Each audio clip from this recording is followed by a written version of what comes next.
우리 한글말, 한글이라고 그러죠. 세계 수백 언어 중에 가장 과학적이고 아름다운 언어라고도 얘기를 합니다. 끄트머리란 말 여러분 한번 보세요.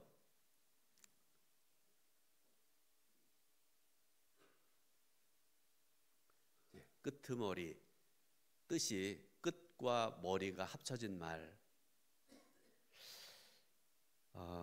여러분 좀 설명을 드리자 그러면 영어의 어르신들은 좀 모르시겠지만 엔딩이란 말 있잖아요. 모든 것이 끝이다 그런 말이고요. 또 한자어로 종, 우리가 흔히 종쳤다 그런 말하고 그러지 않습니까? 끝났다 그런 얘기입니다. 그런 것들과는 다르게 이 끄트머리란 말의 뜻은 어떤 뜻을 가지고 있는가 하면 끝에서 시작에서 끝을 바라보는 통섭의 언어다 이렇게 해석을 했습니다. 통섭이란 말은요, 막힘없이 여러 사물에 두루 통하다 그런 뜻을 가진 말인데요. 그러므로 여러분 끄트머리는 언제나 희망입니다. 이런 말을 또 제가 봤는데 사람들이 말하기를 마른 행주 짠다고 물 나오나 라고 비아냥거리는데 그러나 아니다. 우리는 마른 행주로 거울을 닦고 잉크를 찍어서 그림을 그린다. 버스 지난 다음에 손 든다고 그 말도 틀렸다. 버스 지난 다음에 택시 잡는다. 어쩔 텐가. 인생의 막바지요 낭떠러지라고 여겼던 희망의 끝이 실은 골목이 꺾이는 길보통일 뿐인 것을 라는 그런 짧은 글을 제가 봤던 기억이 있습니다. 우리가 지금 2025년을 시작하고 있는 그런 상황인데요.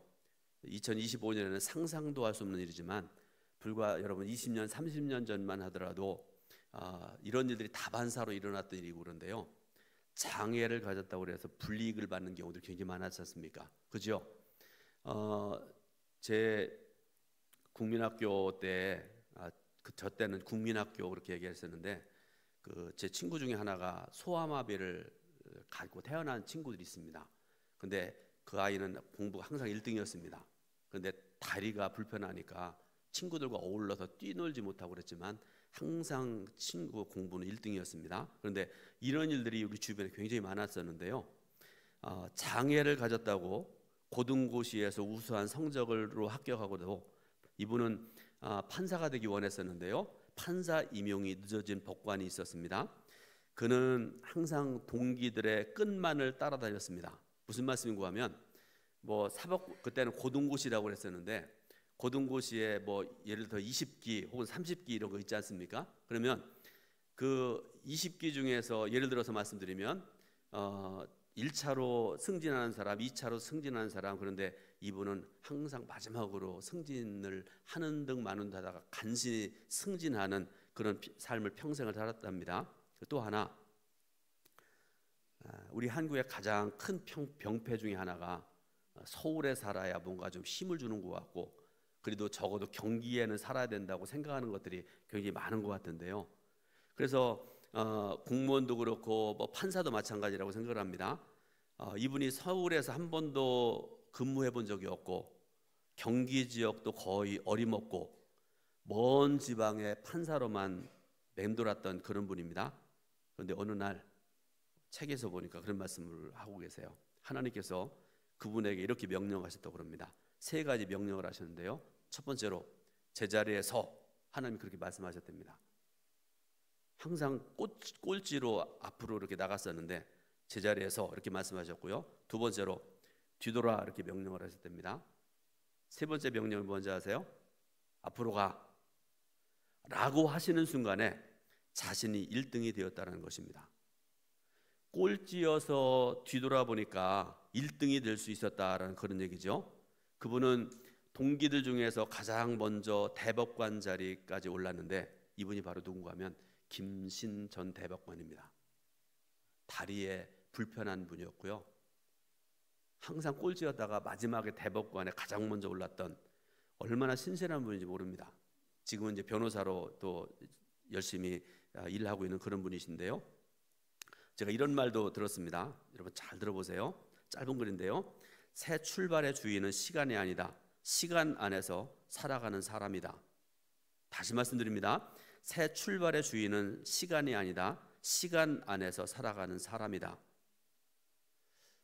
그러므로 여러분, 사람이 새로워지지 않으면 시간도 새로워지지 않습니다. 그렇다면 어떻게 해야 새로운 출발을 아름답게 할 수 있을까요?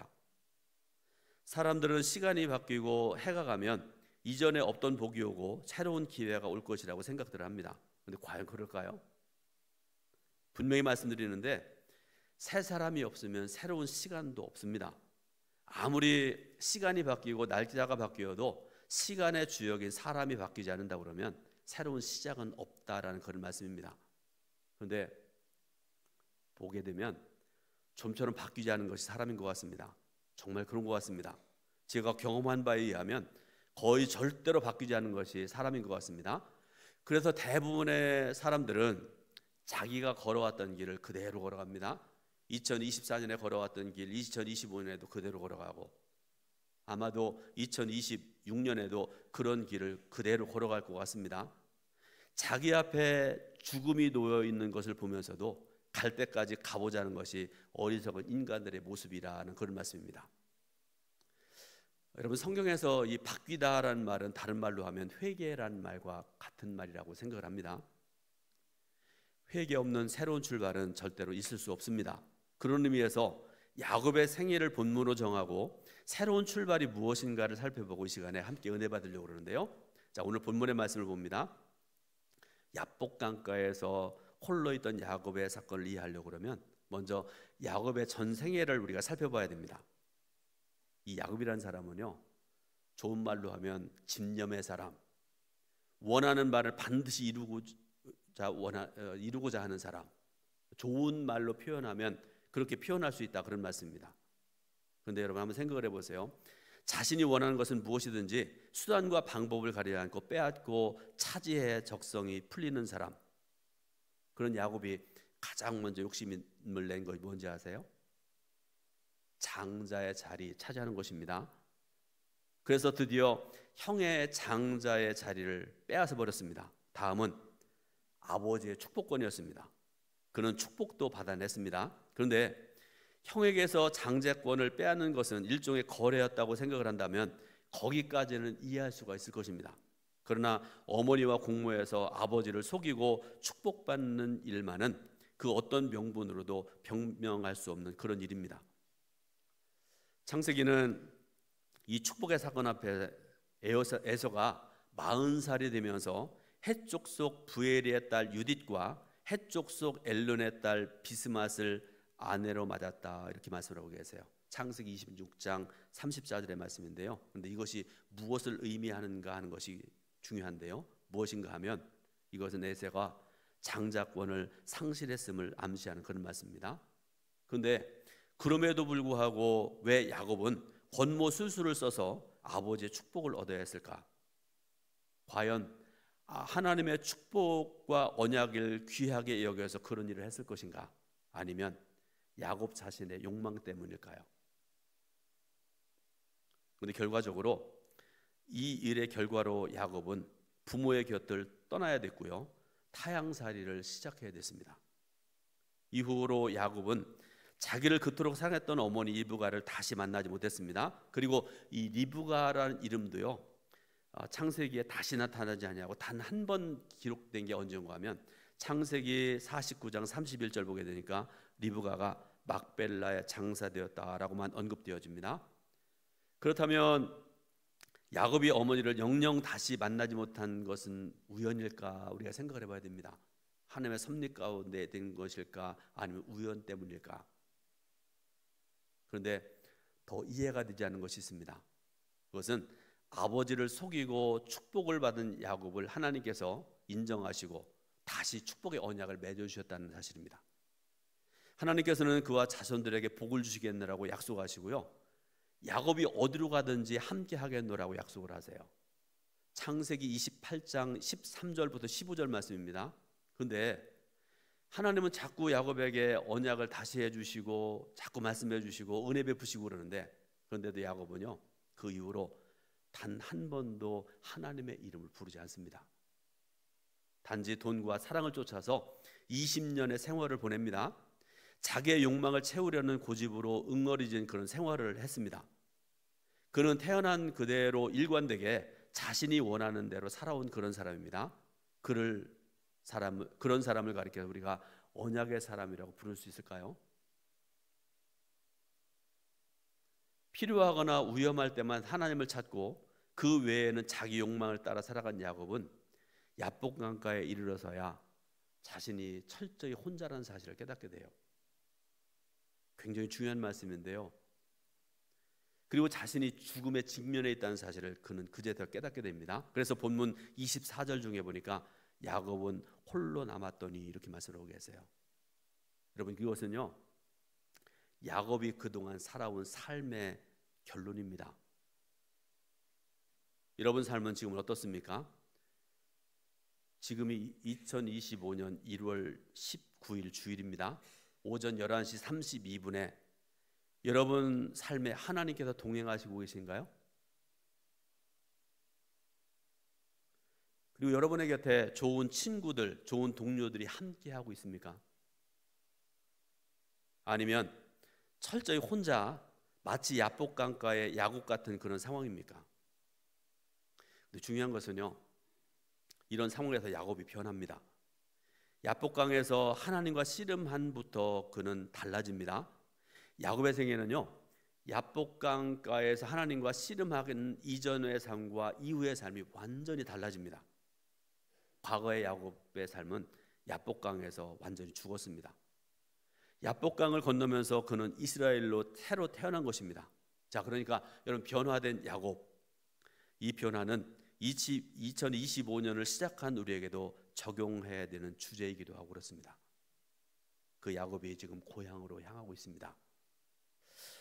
여러분, 고향으로 향하고 있다는 말을 조금 유식한 말로 귀향 이렇게 얘기하지 않습니까? 그런데 여러분, 이 귀향이라는 말, 고향으로 간다는 말이 특히 이제 명절이 가까운 이때 얼마나 우리가 가슴 뛰게 하는 그런 말입니까? 저 어렸을 때에 제가 가끔 말씀드리지만 저희 동네에서 이렇게 꽤 넓은 들판이 저희 동네 앞에 이렇게 있었는데요. 왼쪽으로부터 오른쪽까지 쭉 보면 한 10리 정도 장항선이 한 쭉 이렇게 이쪽에서 출발하면 이쪽까지 한참 동안 장항선이 이렇게 가는 그런 모습을 제가 보고 자라는 그런 사람입니다. 자, 설이 되고 추석 명절이 되면 엄청나게 많은 귀향민들이 고향으로 왔지 않습니까? 그때 당시에 60년대 70년대에 선물을 들고 역에 내리고 동네로 오고 옆에 있는 동네로 가고 수많은 사람들이 오고 가고 그랬던 기억이 납니다. 자, 야곱의 귀향에 대해서 말씀드렸는데요, 그것도 이 사람이 실패한 사람이 아니잖아요. 거부가 되었고요, 그에게는 4 아내가 있었고요, 13명의 자녀와 함께 귀향하는 야곱의 귀향. 그가 형이었던 에서에게 준 뇌물을 계산해 보면 그의 재산이 얼마나 많은지 짐작할 수 있는 그런 상황이기도 합니다. 그런데 성경은 이 모든 것이 하나님께서 하셔서 된 것이라 이렇게 말씀을 하고 계세요. 아이를 낳을 때마다 하나님께서 허락하셨고 양떼를 부릴 때도 하나님께서 주셨다 이렇게 말씀을 하세요. 또 야곱이 라반의 집에서 가나안 땅으로 돌아가는 길에서 하나님의 천사를 보는 놀라운 영광을 누리게 됩니다. 그때도 그 땅 이름을 마하나임 이렇게 불렀습니다. 마하나임이라는 말의 뜻은 뭔가 하면 하나님의 군대라는 뜻입니다. 그러니까 얼마나 큰 축복입니까? 거부를 이루고 아내도 4이나 되고, 요즘의 기준으로 보면 안 돼요. 여러분, 성경에는 4명의 아내까지 허락되거든요. 13명의 자녀들, 뭐 하나부터 10까지 부족함이 없는 그런 상황에서 고향을 가게 되니까 얼마나 큰 축복을 받았습니까? 그야말로 금의 환영입니다. 그런데 그가 요단강을 건너서 조상의 땅으로 발을 옮기는 순간에 그를 기다리고 있던 것은 죽음의 위기였습니다. 야곱은 그동안 부지런히 살았지만 그 결과는 복수심에 불타서 자신을 해하려고 400명의 부하를 이끌고 자신을 죽이려고 하는 형 에서였습니다. 근데 여러분, 말씀받아 알지만 야곱은 철저히 혼자였습니다. 홀로 죽음과 대면해야 되는 그런 상황이었단 말씀입니다. 그런데 그가 홀로 남게 된 것은 다른 누구 때문에 그런 것도 아니고요, 어떤 여건에 의해서도 아니었습니다. 자기 스스로가 잘못된 삶을 살았던 그 결과였습니다. 그는 형의 위협 앞에서 그 엄청난 재산이나 가족들도 그를 도울 수 없게 된 것입니다. 그런 위기에서 야곱은 살아남기 위해서 선물도 보냈고 식구들을 다 보내고, 그러니까 자신이 할 수 있는 모든 일을 다 하고 난 다음에 홀로 야복강 너머에 남습니다. 죽음의 위협입니다. 이것이 그가 노력한 인생의 결론입니다. 무엇이 야곱을 이처럼 비극적인 상황으로 몰아넣을 것일까요? 내용을 또 성경 내용을 좀 말씀드리면요, 야곱은 팥죽 한 그릇으로 형 에서에게서 장자권을 샀습니다. 그리고 어머니와 공모해서 형 에서를 속이고 축복을 가로챘습니다.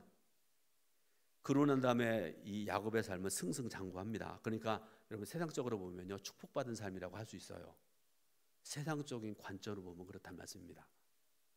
하지만 형의 장자권을 산 것은 그렇다 쳐도요, 앞에서도 그런 말씀드렸었는데요, 아버지를 속이고 축복을 받은 것은요, 무엇으로도 변명할 수 없는 악한 행동임에 틀림이 없습니다.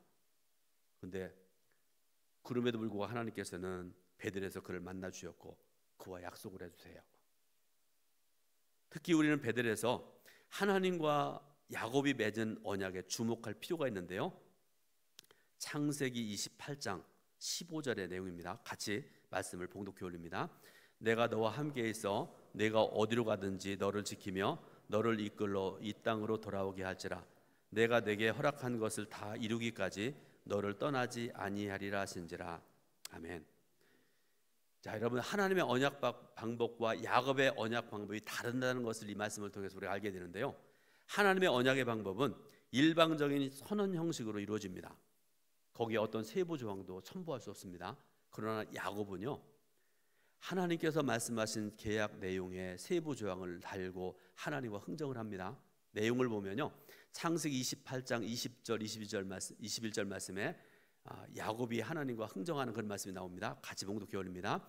야곱이 서원하여 이르되 하나님이 나와 함께 계셔서 내가 가는 이 길에서 나를 지키시고 먹을 떡과 입을 옷을 주시어 내가 평안히 아버지 집으로 돌아오게 하시면 여호와께서 나의 하나님이 되실 것이요.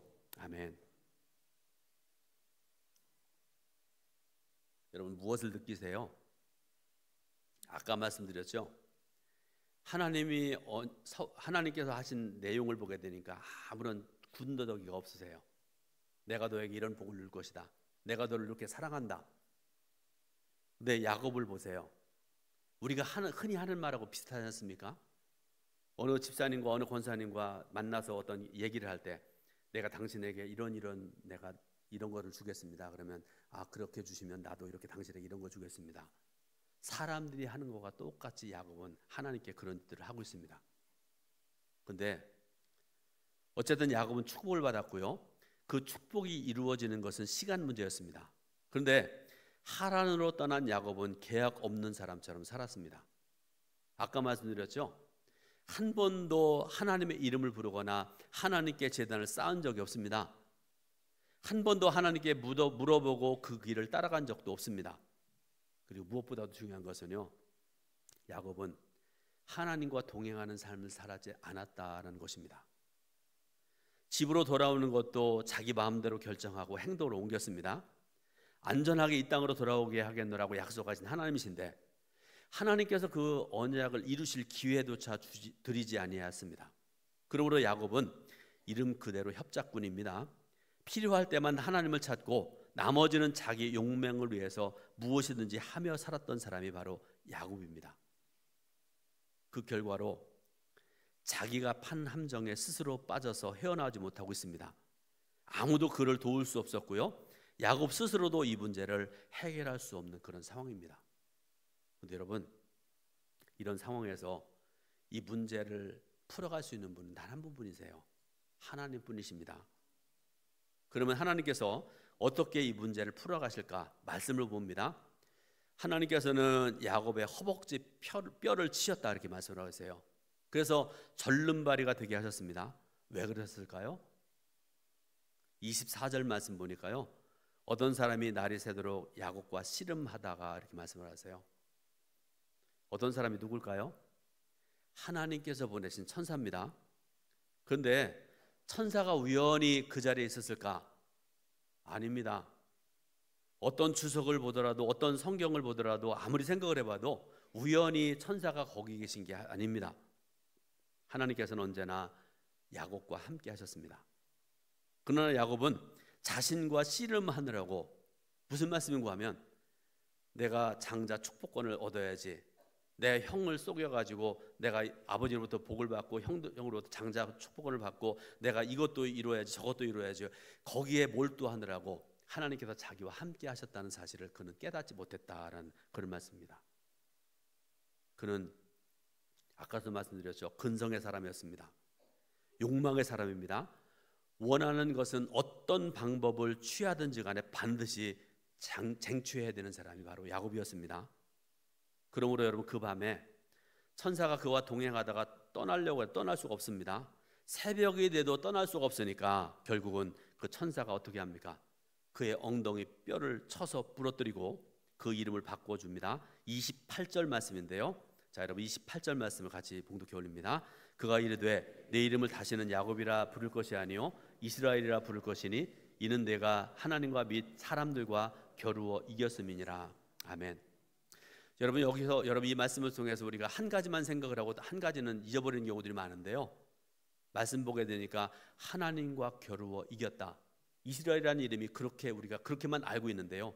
여러분, 그것만 아닙니다. 그것에 더해서 어떤 뜻을 가지고 있는 말씀인가 하면 하나님이 다스리신다, 하나님이 보호하신다라는 뜻도 있습니다. 그런데 왜 하필 엉덩이 뼈일까? 여러분, 저는 이거 구체적인 내용을 몰라가지고 제가 책에서 보니까 이런 말씀이 나왔어요. 엉덩이 뼈는 생식기와 관련 있는 부분이다. 그렇다면 야곱을 지탱하던 기초가 무너졌다는 뜻이다. 그러므로 야곱은 무너졌다, 죽었다.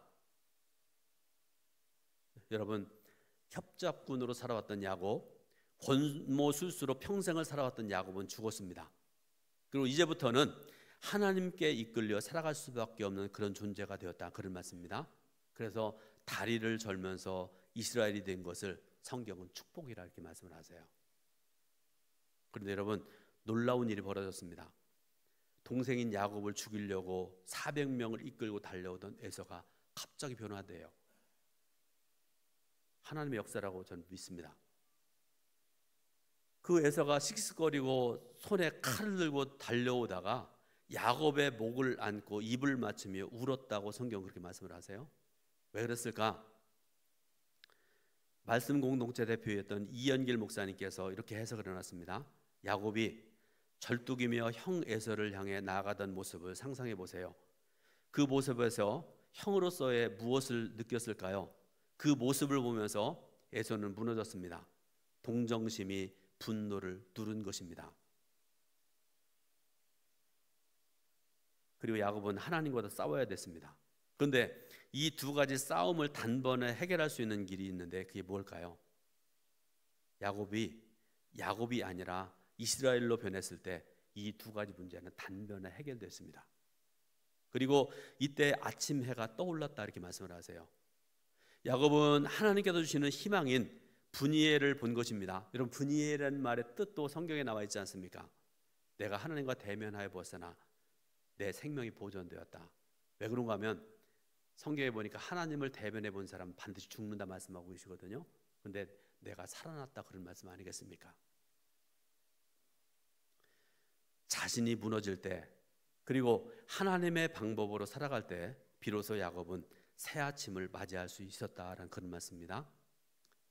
사람들이 하나님께로 돌아와서 하나님 말씀으로 살아가고 바르게 살아갈 때 일어나는 결과에 대해서 성경은 분명히 말씀을 하고 계세요. 이사야서 58장 8절부터 9절 앞부분의 말씀 같이 말씀 봉독해 올립니다. 그리하면 내 빛이 새벽같이 비칠 것이며 내 치유가 급속할 것이며 내 공의가 내 앞에 행하고 여호와의 영광이 내 뒤에 호위하리니 내가 부를 때에는 나 여호와가 응답하겠고 내가 부르짖을 때에는 내가 여기 있다 하리라.